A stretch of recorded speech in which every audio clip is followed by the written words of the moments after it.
Assalamualaikum warahmatullahi wabarakatuh. Alhamdulillah. Alhamdulillahi rabbil alamin.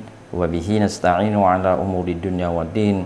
Wassalatu wassalamu ala asyrafil anbiya'i wal mursalin wa ala alihi wa sahbihi wa man tabi'ahu ila yaumiddin. Qala Allah ta'ala fil Qur'anil azim. Khudh min amwalihim sadaqatan tutahhiruhum wa tuzakkihim biha wa salli alaihim inna salataka sakanun lahum wallahu sami'un alim. Kaum muslimin dan muslimat rahimakumullah. Ayat ini sangat indah ketika Allah memerintahkan kita untuk mengambil dari sebagian harta kita untuk kita zakatkan. Ada 4 poin fungsi dari zakat.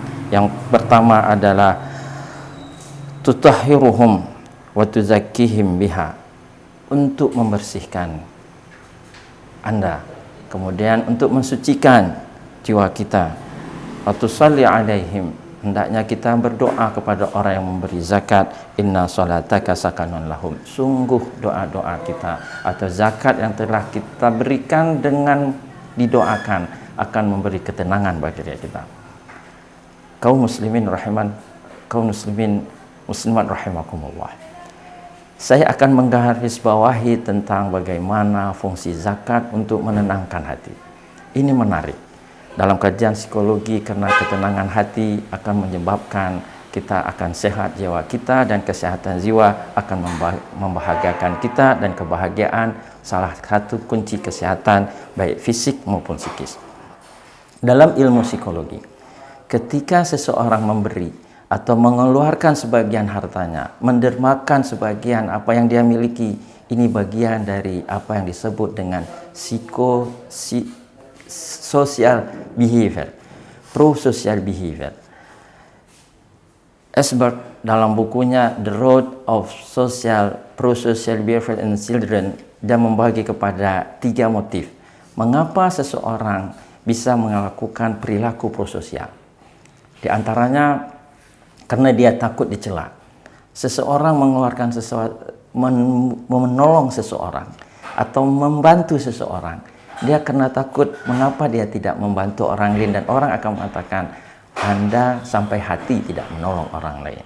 Nah, ini buktinya disebutkan di sini, seseorang melakukan hal-hal kebajikan atau membantu orang lain karena takut dicela. Yang kedua, dikarenakan dia menginginkan adanya pujian. Seseorang melakukan sebuah kebaikan atau menolong orang lain atau perilaku pro-social behavior ini dikarenakan dia ingin mendapat pujian atau mendapat keuntungan dari apa yang dia lakukan. Nah, ini motif yang kedua. Yang ketiga, kata Esbert, seseorang melakukan perilaku prososial, membantu orang lain atau memberikan sebagian hartanya karena muncul dari altruism yang dia miliki. Altruism ini adalah sebuah sikap keinginan untuk menolong orang lain tanpa memperdulikan keadaan dirinya. Zakat, dalam hal ini kita seorang mukmin, hendaknya kita berada pada posisi yang ketiga, motif altruism dalam perilaku prososial kita. Mengapa demikian? Sungguh dalam zakat itu ada keinginan kita untuk mentaati Allah. Karena Allah mengatakan khudz min amwalihim shadaqatan tutahhirukum. Ini memberi makna kewajiban bagi kita untuk mengeluarkan zakat, dan para ulama sepakat zakat adalah salah satu kewajiban dari 5 rukun Islam yang harus kita lakukan. Sidang jamaah kaum muslim dan muslimat rahimakumullah. Maka dari itu, ketika seseorang bisa melakukannya dengan ikhlas kepada Allah, dia bisa menolong orang lain, sungguh dia sedang mengasah kecerdasan emosinya. Bagaimana dia bisa berempati sama orang lain, bisa merasakan apa yang orang lain rasakan. Ini luar biasa, akan mengasah kecerdasan emosi yang dia miliki. Yang kedua, dia mengasah kecerdasan spiritualnya karena dia mentaati Allah. Sidang jamaah rahimakumullah, ada sebagai penutup 3 kecerdasan yang umum kita ketahui. Kalau IQ hanya kecerdasan akademik, tapi zakat bisa mengasah kita dengan kecerdasan emosi untuk sosial kita. Dan terakhir, ini luar biasa, kecerdasan spiritual. Mentaati Allah akan membawa kita kepada kebahagiaan dunia dan akhirat.